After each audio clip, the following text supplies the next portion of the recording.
Welcome to the new sound of online radio. Welcome to the sound of Universal Broadcasting Network. 'Cause you make me feel like I've been locked out of hell. A mix of today's hits and hard-to-find favorites, combined with the most entertaining and intriguing talk anywhere. This is your sound. This is the sound of Universal Broadcasting Network at UBNradio.com.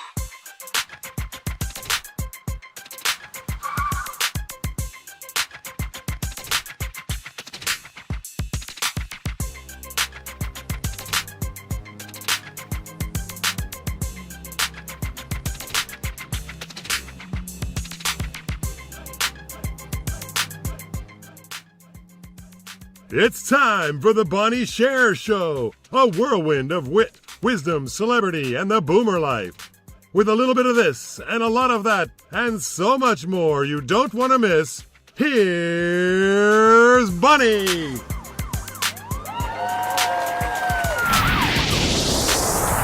hello and welcome, new friends and old. I'm your host. My name is Bonnie Sher, and I'm here to escort you through the world of celebrity, through the great boomer generation, and of course the type 1 diabetes community.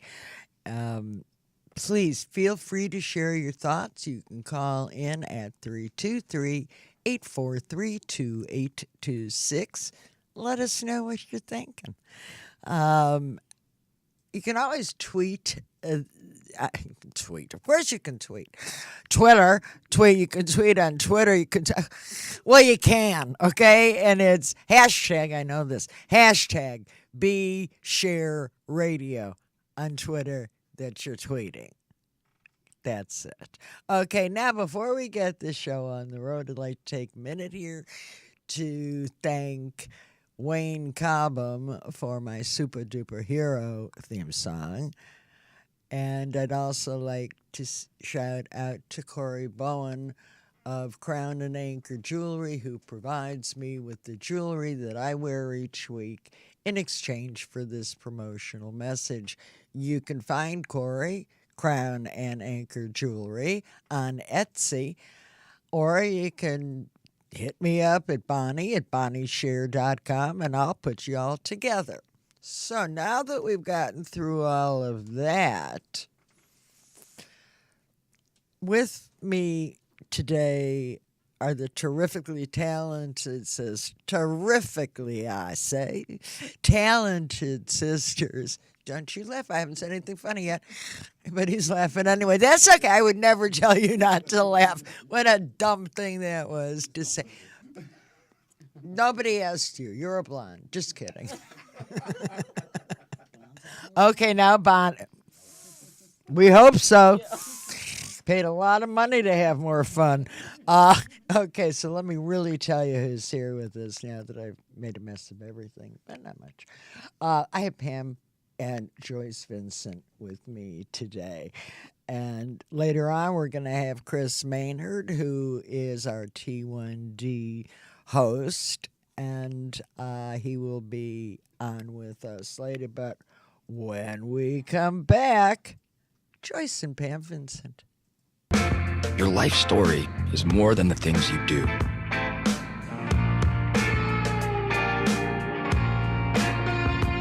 It's a story built on the moments you make today and the impact you have on others. How big is your story going to be? Live your legend.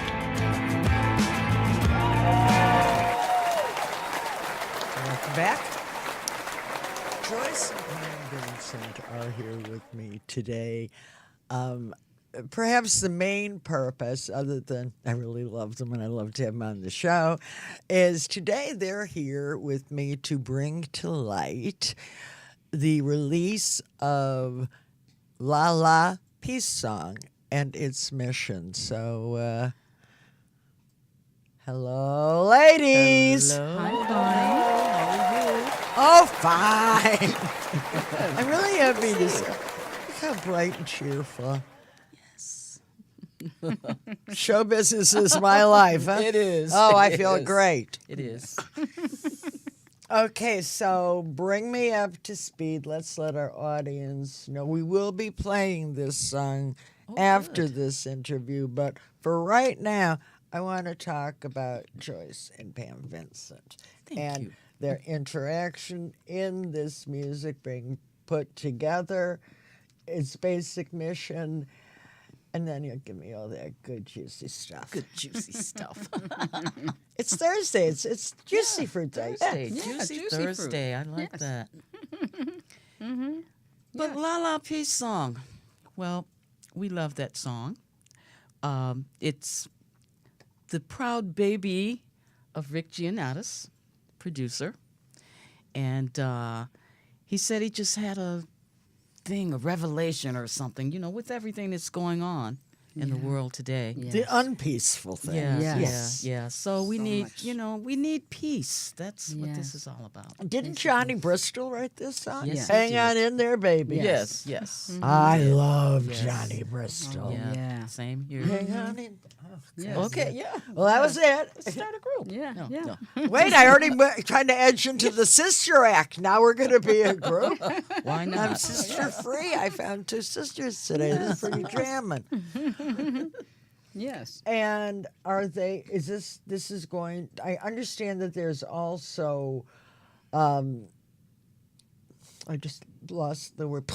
There's a site where you can donate to. Oh this. yes, Do yes, we it know is. about- The Yes, Light Health and Wellness, Debbie Jacobs Rock. That's Yes. the one. Yes. Look at me Yeah. saying, "Yeah, you're right." Yes, yes. So people can donate and buy the music, and that's going to help victims of violence. victims of violence. Yes. You don't think about people that have been Yes. okay. Repeat the Yes. name. Debbie Jacobs Rock, Light Health and Wellness. Mm-hmm. Yes. And And you you were can saying donate we to don't that. think about. The victims. Yeah. Victims of all this madness that And they goes need help. on. Yes. So And this- it's across the board. it is I mean, Around the country, the world. the world. I the think world. that. Yeah, it's really Yes. I sad try and news. think back. I mean, of course, I go back to the war in Vietnam, and I remember marching on Washington for that. I'm too old to march right now. But I sure will endorse and support in any way that I can, because I mean, if you even like with this crazy rise in drug prices. I'm not talking about the street drugs. Right. now. I am Right, talking yeah. about what they call Medication. pharmaceuticals. Medication. Yeah. Right. It's sad. That there are people who take less insulin than they really need Yeah. because they can't afford to buy their insulin. Yes. Oh my And goodness. so I just think that there's peace and there's peace of mind. And I think personally, that's all being taken away from us. Yes. So anything that can be done to shed light on these issues. And your recording is not exactly like anything. It's phenomenal. I can't wait Thank you. till I can play it for all of you too. Yes, Rick did send it to me. It's a good Yes. project. Yes. Yes. And so, any other things going on in the lives of the Vincents? Are we put? I see a grin coming. Oh yes. Oh, and she's well, batting her eyelashes. This is going to be good. Batting her eyelashes. Ooh, yes. Well, we're always doing something. Always. But now We're we never are not busy. yes. We're in the try to studio stay. with producer Herman Hollywood Dawkins, and we're going to just do met. a new album on the Vincent sisters. We will also be featured on his album. We're just working on music at this time. So He's, Yes. of course, he's an artist. he's a record producer, keyboard player, and Boy, that's handy to have around. Oh, he's Certainly handy. is. He's very handy. He's very handy. Yes, Say. so we will be. We're in the studio now. We're writing new material, and we're getting ready You're for, so you know, telling you everything. the Vincent sisters will have new music out New there. music. Isn't that amazing? Yes. It's amazing. Isn't that amazing? I mean, we were just talking in the green room. It's been so long for me, but just even like being around you, it's like, I remember why I love this. Okay. Oh, Get back yes. in it, girl. But I gotta get through this, and then I'll worry about Yeah. the singing again. Because so far, I only play Yes. other people's music. Oh, okay. Yeah, yeah. Yes. I know that you did a lot of the work, not only vocally, but didn't you also do more work on La La Peace? Yes, the vocal arrangements. That's well, what I Rick Giannatis always he sends me the music ahead of time, and I work it up. I work up where I want the harmonies to go and the syncopation, rhythms of And you had a the lot of lyrics, voices on that. Yes, Quite a yes. few, Well, we worked quite a with few. Jim Gilstrap, who's like the Excellent. greatest Excellent singer in the singer. world besides And us. what a nice man. Oh, what a nice What man. Oh, a he's nice wonderful. man. So true. Yes, Such a nice man. yes. So Actually, everybody that I've met from is Cynthia Manley. yes, Yeah. And Jessica, yes. and yes, sweethearts. Jessica, my God, I almost followed her home. Oh, yes. Such a she's a sweetie. sweetheart. Yeah, she is. Yes, Some incredible talent working for an incredible cause. Yeah. There's only one word that comes to mind right now, and that would be incredible. So you will get a taste of this in a few minutes. But before we get there, is there anything that you'd like to share with me also? Well, I'm besides working with Pam in Hollywood doing this new album, we're also sort of in the process of planning a cooking show.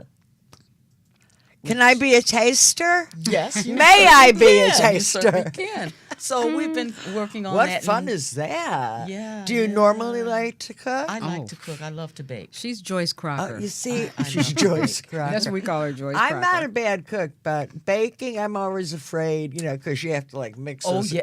I'm always afraid I'm going to Yes. blow up the kitchen, which No. I mean, I've seen things splatter. I can clean up a little splatter, but Yeah. So that's one of the other things that we've yeah. Well, I don't know how you guys have time to do anything more than you're doing, but I Yeah. guess when you're doing it, makes you feel great, Yes, that's true. That's true. and you do it all so well. I'll have to bring you something next time. What next time? I'm coming to your house. Okay. Okay, it's time for us to take a little break. Hang on right now, and then we'll come back and find out more. We'll be right back. Alrighty.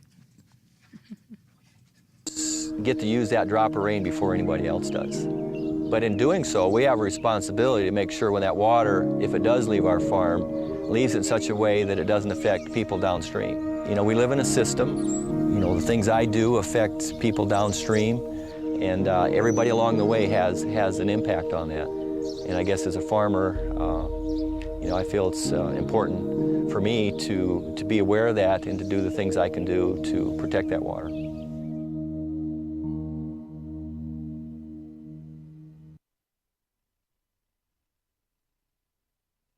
It's on us to stop sexual assault. To get in the way before it happens. To get a friend home safe. And to not blame the victim. It's on us. To look out for each other. To not look the other way. It's on us to stand up. To step in. To take responsibility. It's on us, all of us. To stop sexual assault. Learn how and take the pledge at itsonus.org. And welcome back. I'm here happily sitting with Joyce Vincent and Pam Vincent, and we're chatting about the La La Peace song. For the longest time, thought it was L.A., L.A. I felt like Blanche, Yes.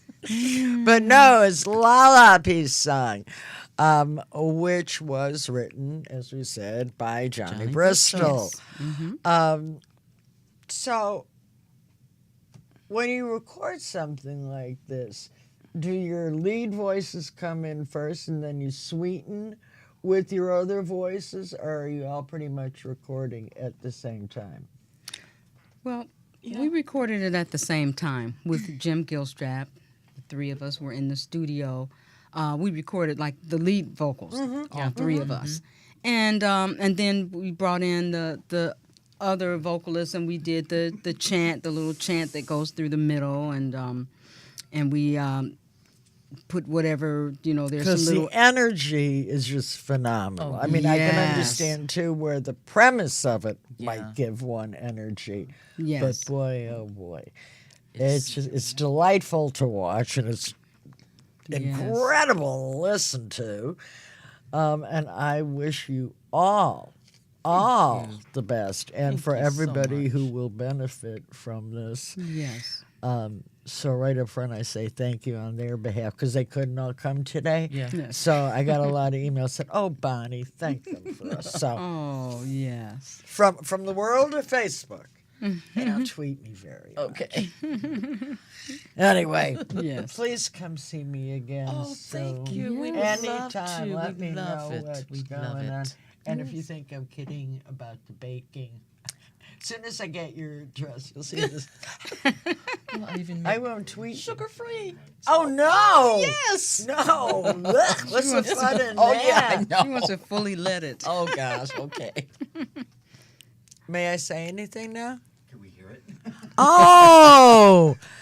I just groveled some baked goods. Groveled for some baked goods. But here on the Bonnie Sher Show, I grovel a lot. I get what I want to. I'll let you know how that works out. Anyway, ladies, for anybody who would like to follow where you are, what you're doing, what's the best way for peeps to follow you? Facebook, of course. We're on Facebook. Yeah. The book. Yes. You heard Yeah, it we're on the here. book. Yeah. Tell them you heard them here. Yeah. In the meantime, best health, love, Thank you. luck. Thank you so much. You got a fan in Bonnie. Thank you for having us. Anytime. As we go to break, I would like to acknowledge the important the important work of the Diabetes Research Institute and encourage you please to support their efforts. You can reach them at diabetesresearch.org. Our song of the day is coming up next, right after this. Type 1 diabetes can be living in anyone. Type 1 diabetes is when your pancreas doesn't produce insulin. It's not caused by your diet, it's not caused by anything you did. Type 1 diabetes can be very serious. Blindness, amputation. Learn more about type 1 diabetes. Help support JDRF finding a cure. T1D looks like my brother. T1D looks like a friend. Type 1 diabetes looks like me.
I love his song.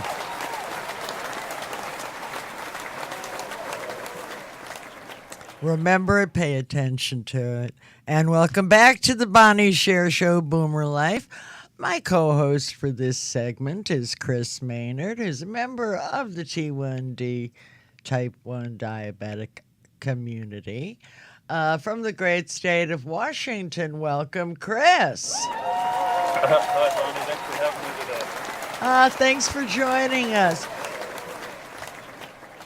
Kris, you're living with type 1 diabetes. Share your story with us, please. Yeah, great. Well, yeah, I'm a type 1 diabetic, have been for almost 20 years, whereas I'm a firefighter and EMT as well. That's so I'm going to go back to when I'm going to go back to when I was in the military, where I did a couple tours in the Middle East. But it was really when I got back from Bahrain, just at the age of 22, when all the symptoms came. You know, the extreme thirst and frequent urination. And after living that way for some time, as newlyweds, my wife and I were trying to get additional life insurance. And after going through that rigmarole, life insurance guy calls me back and says my policy was denied. And I couldn't understand that, so it was recommended I go get my blood work done. Mm-hmm. Well, that's what I did. The next day, I did the blood work. It came back, and I remember vividly, which I haven't seen this doctor since that time, but she looks at me and tells me my blood sugar was 675. And so they sell at 700, right? Yeah. Yeah. And she says, you're a type 1 diabetic, and you're going to need to inject insulin the rest of your life. So, okay. So the next morning came, and I found out now I'm being told I can't stay in the military anymore because I wasn't deployable since I was an insulin-dependent diabetic. So my thought really at that point was how funny, at one point, the day prior, everything was fine, while this next day, all of a sudden I have a disease and have to change my career. Mm-hmm. Now that's a big step, too. Wow. I mean, I'm with you. Yeah, go ahead. I'm sorry.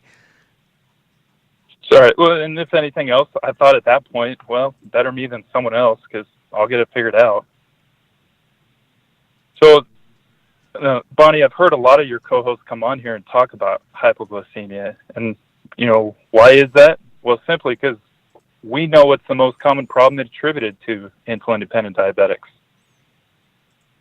And the craziest research that I've come across is there is more emergency room visits because of hypos than there are with the meth epidemic annually. Mm-hmm. And I guess I knew the meth epidemic was bad, but didn't realize that low blood sugars was worse. So I'll back up a little bit. About 10 years into my firefighter career is kind of what I call strike two. Whereas in the middle of the night, we were dispatched to a fire alarm call, and my job was to drive the engine. And I remember walking to the truck, climbing up in the seat, and just freezing. I froze, could hardly think or move, while my captain's yelling at me, "Maynard, let's go, let's go." At that point, I didn't budge. We sat there for a while. They thought I was sleepwalking, were trying to wake me, and somehow I managed to gargle out, "I need a juice." So now at this point, that next morning, the fire chief calls me to his office and says, "You're not going to be able to be a firefighter anymore unless you can get a doctor to give me a letter stating that your blood sugar is not going to drop low again." And the reality of that, we know with our disease, that's not going to happen. So losing that job, and 2 years later, in that process, I had changed my diet. I got on an insulin pump and a CGM. we changed fire chiefs, and the American Diabetes Association got some policies changed, and which helped me get my job back. Amazing. So at this point, I felt like I have a working pancreas again because I wasn't injecting myself every time I ate. I love that. And it was just something I thought, well, I should have done this years ago. So to fast forward now a little bit to just about 2 years ago, while camping with my family, you know, making an award-winning chili, as we always did when we went camping, and roasting marshmallows. While asleep, now I'm calling strike 3. Because the next thing I knew, an EMT was hovering over me, rubbing glucose gel in my mouth, simply because I took too much insulin. So at this point, I wondered why I haven't been carrying around glucose gel. And so just in a matter of days, I was doing this continuously, but then it finally got forgotten or lost. Which brings us to today. And really to answer your second question, Bonnie, I've made a medical alert necklace and really given it a purpose. This medical alert necklace now has an easy-to-squeeze tubing inserted with fast-acting glucose gel. I put some magnetic clasps on it and got permission from the International Diabetes Federation to use the blue circle on my pendant as an identification mark. And really, voila, a medical alert necklace with a solution that will help. And here's the kicker: minor to severe low blood sugars. It helps on the full spectrum on the low end of blood sugars. I've seen diabetics in their worst conditions in the past 20 years, with the most common problem being attributed to hypoglycemia. And what most people don't know is most EMTs cannot inject glucagon. So our first line of defense for the low blood sugar is glucose gel. And as I've seen over the years and experiencing it myself, it works. It worked on me in that severe hypoglycemic state while I was convulsing. And good on you. Well, over the years, patient after patient after patient has told me, you know, glucagon just costs too much for something that has an expiration date on it. Mm-hmm. Not unlike insulin. Yeah, right. As everything keeps going up. And the average cost of glucagon is around $250. Wow. And so the Glucose Revival necklace, it's going to be 10 times cheaper, but can also be used for minor and severe hypoglycemic episodes. So initially when I first started wearing it, my endocrinologist said, boy, this is a simple solution to a complex and all too common problem. You've got to make this available to everyone. And that's really where Glucose Revival was started. It was something I never planned on making available. It was something that worked for me until social media drove in its outpouring. So I thought, what a way to help. Well, what a great idea. See what happens when you become a diabetic, you become a genius. Yeah.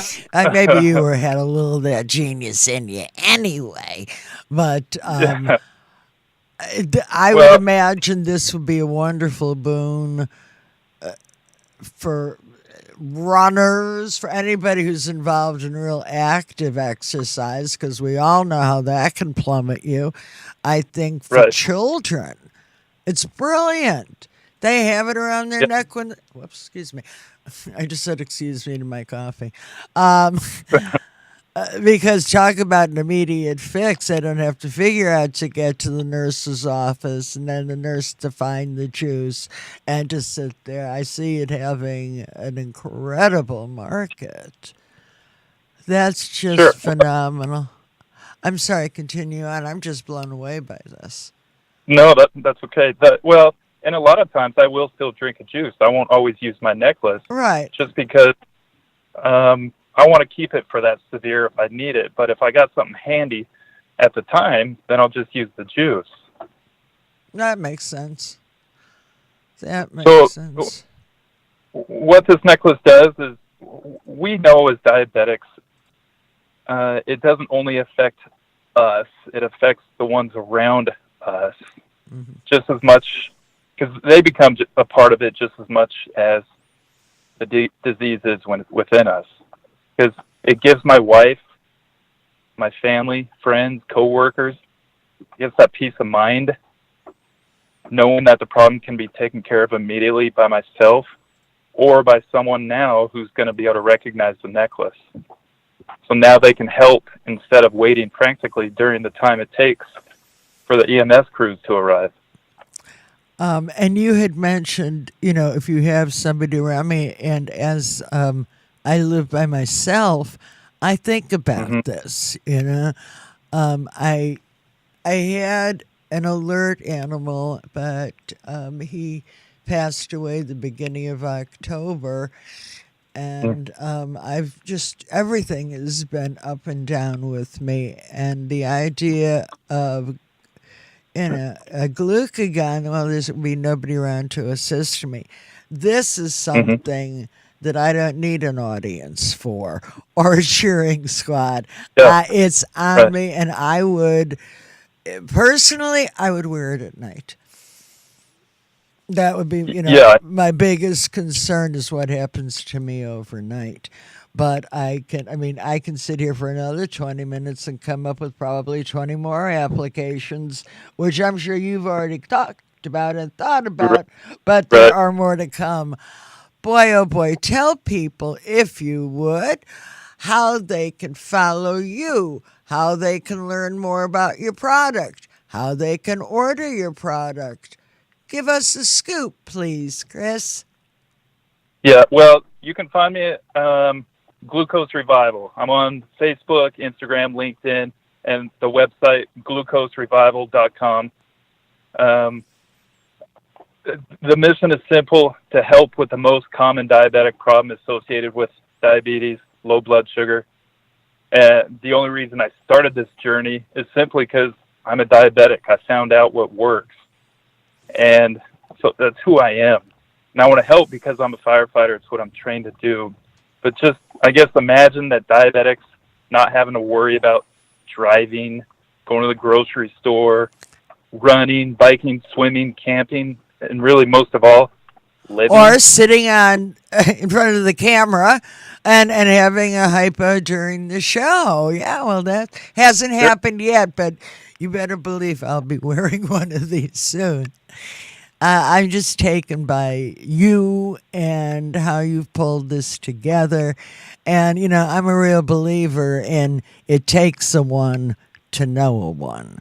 And that's right. Right? So who would know better what we would need? And then add to that the experience you have as an EMT, and it's a formidable combination. And I'm proud to know you. I think this is very good. Very, very cool. And we will be following you. We will be following the product. And I want to say thank you, Kris. I know this was above and beyond the call of duty today. I can tell my audience now that you're in the middle of a trip and have pulled over to the side to talk to me. I tell everything. You got to be careful what you say to me. Well, thanks for having me. I'm a true believer. It's going to help many people. It's going to help your listeners out there. And I hope they'll reach out and be able to ask any questions. I'd love to be in touch with them. Okay, and again, your website is glucoserevival.com. And yeah, that's right. On Twitter, you're Glunec, GLUNECK1. And on Instagram, I see you at Glucose Revival. And thanks for being part of our fight. Thank you for being with me today. And, thanks so much, Bonnie. And if any of you other type 1s would enjoy being my T1 co-host on an episode of the Bonnie Sher Show, it's really very simple. Write me, Bonnie at bonnieshare.com. I'll get back to you. We'll get a date. And we'll be on. So remember that next time you say, gee, how do I get to be a co-host on Bonnie Sher Show? Just told you, send me an email. Next up is Boomer News and a couple of views from my soapbox. So back in 60 seconds. I live in Brooklyn, New York, and I'm a social worker. When I found out that I had hepatitis C, I was a single mother, and I was absolutely terrified. The Centers for Disease Control and Prevention, the CDC, estimates there are close to 3 million baby boomers infected with hepatitis C. Because there can be no symptoms for decades, most don't even know it. But if detected in time, Hep C can be cured, and the treatment is simple. Today I feel great. I'm a healthy 65-year-old. I bike to work. I go to the gym, and I've cleared the virus. The CDC is urging everybody born between 1945 and 1965 to get tested. It's an easy one-time blood test that may be covered by insurance. I got a disease that could have killed me, but I saved my own life by getting tested. Don't wait. Ask your doctor about getting tested for Hep C, because knowing is everything. And we're back. Next, we're on to my soapbox, which is... Pardon me? Oh, let's do Boomer News. Retire is one of the most important personal financial decisions anyone can make. Well, it turns out that it also has a profound macroeconomic impact that we are only now beginning to appreciate. Economists have known for a long time that as the U.S. population ages, it'll tend to slow down economic growth just because we'll have a smaller workforce as a result. But there's new evidence that suggests there's another impact on the economy that's potentially even more important. Because older workers tend to be the most knowledgeable and the most experienced, when they retire, that hurts the productivity of everybody left behind. And that drags on the economy through productivity growth. These findings come from a new economic research paper that just came out in the last week. The economists looked at all 50 states, they looked at the ones that aged faster, and they found that in those states, economic growth slowed more. About a third of the slowdown was because their workforce wasn't growing as quickly, but the rest of it was because the remaining workers just weren't as productive. You know, this kind of makes sense. Older workers aren't just the ones who are most experienced and capable, they also tend to make the people around them more capable and more confident and knowledgeable about how to do their jobs. If you look around the country right now, there are employers from coast to coast grappling with the fact that some of their most experienced employees are now coming up on retirement, and they're very worried about how to replace them. There's a lot of sort of tribal knowledge that you acquire on the job that you cannot simply teach in college. The country as a whole needs to come to grips with this, because if it doesn't, it's facing a double whammy from the aging of the population. This, I think, adds an extra impetus to a lot of the discussion now that we should do more to extend retirement ages, both in private pensions and in Social Security. And now to my soapbox.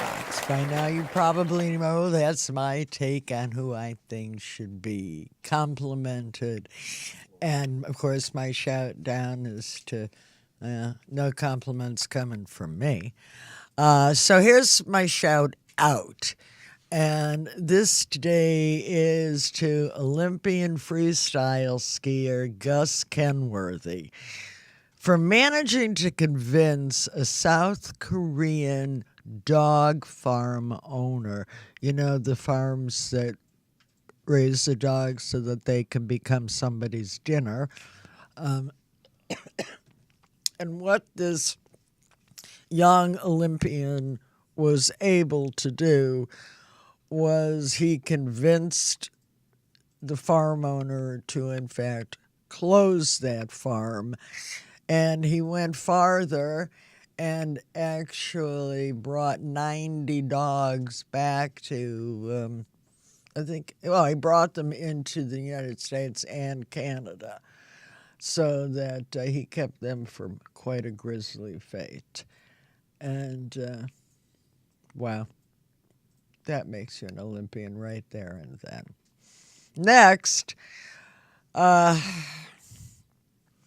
this story, which is heartbreaking, concerns the father Bryden Glasner. I believe he was living in Wisconsin. And he was diagnosed as a T1 in 2014 and was living with his father, whose name was Robert Glasner. And at the time of this young man's diagnosis in 2014, the father, who was a custodial parent at the time, refused to accept any of the education, help, or training that was offered to him by social workers, by the hospital itself, and he just refused to even deal with it. So what happened? His son wasn't feeling well. He just was off, and his father never was after him or reminded him, nor would he do a glucose test on this young man himself. So he ignored all of that, and then the boy started to slip into DKA. Father, not knowing what that was about because he had no training, just let him vomit. And this boy died at the end of that day. Since then, the father, again, his name is Glasner, Robert Glasner, and he has been charged with homicide. What do you do with that? So, kills me. Before we say goodbye, I'd really like to thank our guests today, Joyce and Pam Vincent, and of course our T1 co-host, Kris Maynard. And that's our show. And I hope you'll return next week for another 50-minute trip through the world of entertainment, through the world of the boomer generation, and of course our community of T1Ds. Until then, please visit me at BonnieSher.com. You can follow the number 1 Bonnie Sher on Twitter and like the Bonnie Sings Lena Facebook fan page. When you're done with all that, thanks. But all kidding aside, I know that a lot of you are aware of the very special role that the late Sammy Davis Jr. played in my life. He was my mentor, and God knows he was my friend. And I like to end all of my shows a little bit Carol Burnett style. I don't tug on my ear, but a wink and a nod to you, Mr. D. Thank you. That's it. See you next week. Be good.